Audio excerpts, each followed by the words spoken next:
Bab 3, menghadapi hari pertama. Mas, bangun! Mas! Alfian menggeliat dari tidurnya saat merasakan sentuhan dan panggilan. Siapa sih yang manggil? Selama bertahun-tahun gak ada yang berani bangunin kecuali alarm ponsel yang selalu kupasang agar tak telat untuk ke kantor. Tapi alarm ponsel tidak berbicara, melainkan hanya nada nyaring.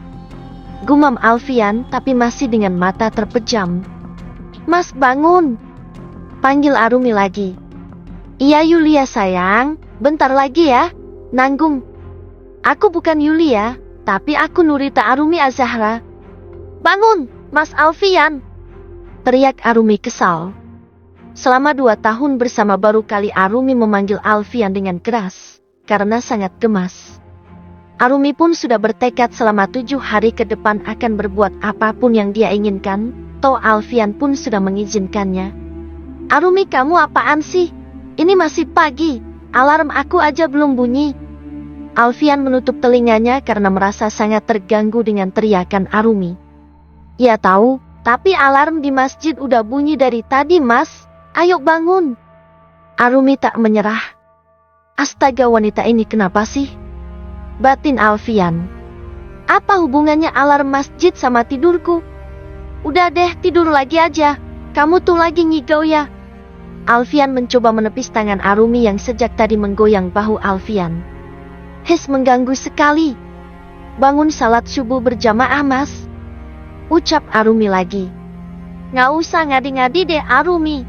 Kapan juga kamu ngeliat aku salat sampai ngajakin aku jamaah? Gak usah belajar gila. Ucap Alfian sebal seraya menutup wajahnya dengan bantal.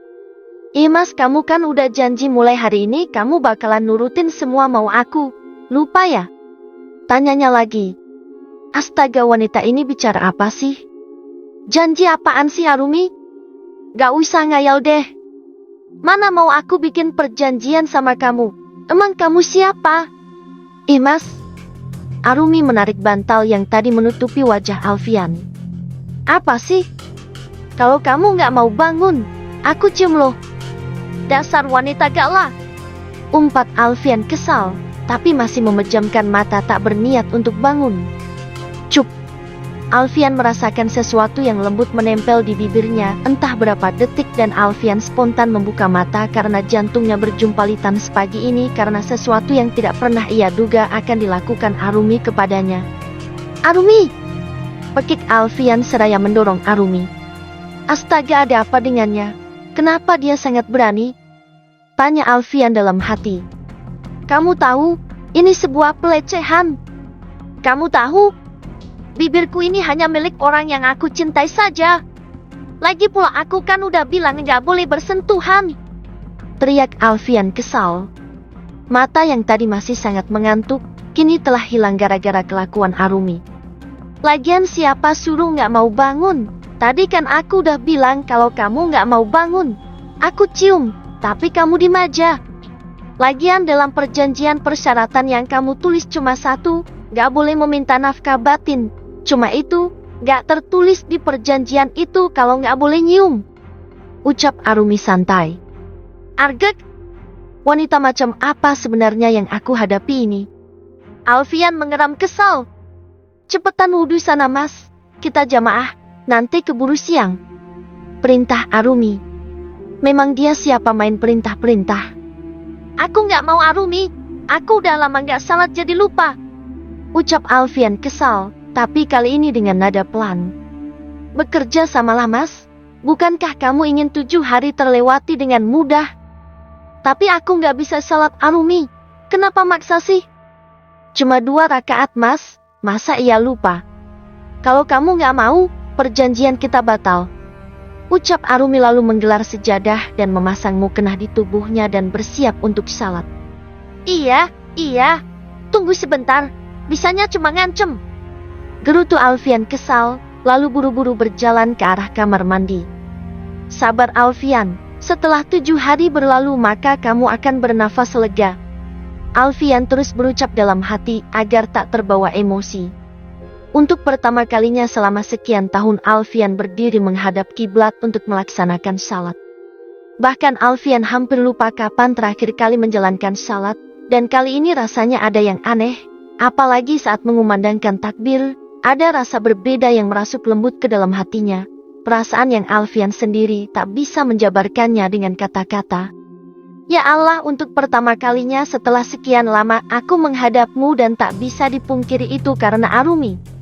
Apa aku berdosa karena beribadah bukan karenamu tapi karena perjanjian bodoh itu? Dalam hati Alfian. Cukup lama Alfian termenung di atas sejadah entah memikirkan apa, Alfian pun tak mengerti yang jelas Alfian belum ingin beranjak dari tempatnya duduk. Mas Alfian. Teriakan Arumi membuatnya seketika menoleh ke belakang. Arumi memberikan tangannya dan Alfian mengernyit heran. Apalagi sih maunya? Salim, ucap Arumi. Salim mas. Ucapnya lalu meraih tangan suaminya dan menciumnya lembut. Alfian seperti orang bodoh dibuatnya, bahkan sampai tidak menyadari kalau Arumi sudah tak berada di hadapannya lagi, dan akhirnya setelah sadar, Alfian menggelengkan kepalanya dengan kuat agar kewarasannya kembali. Setelah dirasa cukup waras, Alfian pun bergegas mandi untuk membuat otak yang tadi sempat konslet tak menjadi lebih parah. Kini, setelah rapi dengan pakaian kantor, Alfian pun keluar dari kamar rencananya akan segera berangkat ke kantor seperti biasa meski rasanya seperti ada yang berbeda. Mas, sarapan dulu. Panggil Arumi saat Alfian menuruni tangga dan bersiap untuk berbelok keluar. Apa? Sarapan? Tanya Alfian. Iya mas, sarapan. Sejak kapan aku sarapan di rumah? Bukankah sejak dulu aku tidak pernah memakan masakan buatanmu? Nah, karena hari ini dan 6 hari ke depan adalah hari spesial, makanya mas diwajibkan untuk sarapan di rumah. Arumi menaik turunkan satu alisnya. Astaga! Alfian menepuk jidat. Hampir saja lupa dengan perjanjian bodoh itu. Baru hari pertama saja Arumi sudah mengacaukan hariku. Semoga saja besok-besok perbuatannya tidak lebih parah dari hari ini. Gerutu Alfian. Dengan perasaan malas, Alfian pun akhirnya berjalan ke arah meja makan yang selama 2 tahun ini tidak pernah ia singgahi meski Arumi selalu rutin membuatkan makanan. Ya, selama 2 tahun ini hatinya tak pernah tersentuh untuk mencicipi makanan buatan Arumi, karena tak cinta maka makanannya pun tak ingin Alfian cicipi. Arumi menghidangkan sarapan berupa nasi goreng dengan sosis dan telur mata sapi di atasnya juga dengan beberapa topping yang lain. Kekanak-kanakan sekali. Mana ada orang dewasa sarapan seperti ini? Ledek Alfian dengan pandangan meremehkan. Coba dulu mas. Ucap Arumi dengan senyum yang manis. Astaga. Manis? Sejak kapan aku memuji senyumnya? Ralat-ralat, bukan manis, tapi sop manis, itu baru betul. Alfian bermonolog dalam hatinya. Ini gak ada racunnya kan? Tanya Alfian iseng. Ceka. Arumi berdecak lalu menjauhkan piringnya dan menarik nasi goreng yang ada di hadapan Alfian dan menaruhnya di antara mereka berdua. Lalu Arumi mulai memakannya. Enak, gak ada rasa racun. Kata Arumi santai. Ya siapa tahu. Kita kan gak tahu apa isi hati orang. Ucap Alfian cuek. Umurku masih terlalu muda mas untuk ku sia-siakan di dalam penjara. Lebih baik aku melakukan hal-hal berguna lainnya daripada membunuhmu. Aku tidak akan menyia-nyiakan hidupku yang berharga ini. Alfian tak menghiraukan omong kosong Arumi yang menurutnya tidak penting. Alfian terus mengunyah nasi goreng yang entah mengapa membuatnya tak ingin berhenti menyuapkan ke dalam mulutnya. Enak kan? Tanya Arumi yakin. Biasa aja. Jawab Alfian cuek. Biasa aja tapi nasi gorengnya sampai habis begitu. Cibir Arumi dengan santai. Aku gak suka membuat makanan mubazir. Iya deh, iya.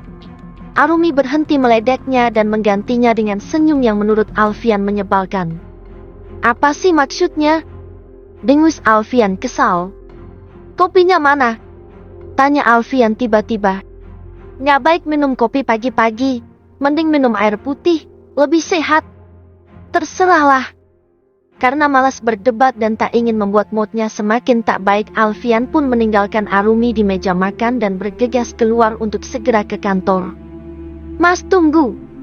Baru mau membuka pintu mobil, Arumi berteriak dari dalam rumah dengan setengah berlari mengejar Alfian. "Apa lagi sih, Arumi? Aku tuh mau ke kantor, nanti telat," ucap Alfian dengan malas. "Ponsel kamu mana?" tanya Arumi, seraya memberikan telapak tangannya. "Kenapa?" Alfian balik bertanya. "Hari ini kita tukeran ponsel sampai 7 hari. Gak usah aneh-aneh, Arumi. Ponsel itu benda pribadi. Kamu gak berhak ngotak-ngatik. Cuma sampai 7 hari. Kekuh Arumi memaksa, membuat Alfian bertambah kesal. "Tetap gak boleh," tolak Alfian tegas. "Harus." Arumi tak kalah tegas. "Batalin perjanjian aja deh." Akhirnya Arumi mengeluarkan senjata ampuhnya lagi. "Arumi!" geram Alfian dengan gigi yang gemeletup. Jika saja belum menandatangani perjanjian itu, mungkin Alfian sudah memaki-maki Arumi saat ini. Akhirnya, meski kesal tapi terpaksa Alfian memberikan ponselnya, karena tak ada pilihan lain. Belum sehari berlalu saja sudah membuat Alfian nyaris gila karena apa yang dilakukan Arumi. "Aku bahkan tak pernah berpisah dari ponselku selain untuk mandi, dan ini selama 7 hari aku harus bertukar ponsel. Astaga, wanita macam apa Arumi ini? Apa sebenarnya yang ia rencanakan? Dasar istri menyebalkan. Entah dari mana Oma memungut wanita seperti itu." "Sabar Alfian, hanya 7 hari. Setelah itu aku akan menendangnya ke kutub utara biar dimakan beruang dan gak balik-balik lagi." Sepanjang perjalanannya Alfian terus menggerutu dengan sesekali memukul kemudinya, melampiaskan bentuk kekesalannya pada Arumi pagi ini.